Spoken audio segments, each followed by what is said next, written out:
Hey everybody, well it's no big secret that the Jets offensive line struggled majorly last season, which of course resulted in offensive line coach Steve Marshall being fired, replaced by Rick Dennison, who will be the Jets running game coordinator in concert with Jeremy Bates, the new offensive coordinator. So any reasons for hope or nervousness? The Jets offensive line either will or won't be any better in 2018. Well, the Jets better hope it is better.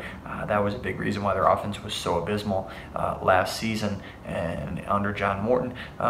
Look, I mean, one of the big problems for the Jets offensive line last year was Wesley Johnson, their center, who was terrible in a contract year. They brought in Spencer Long, who is, you know, a pretty good player, probably will be an upgrade, maybe.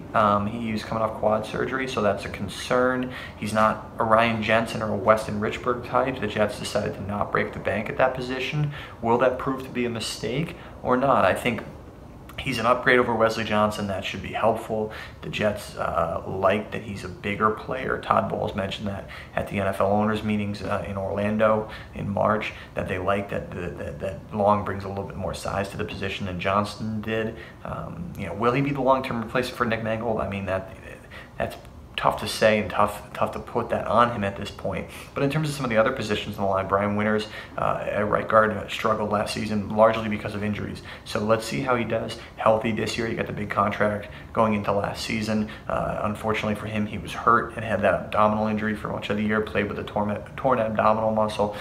Kelvin Beachum, left tackle, was fine. James Carpenter, just so, not as good as previous years.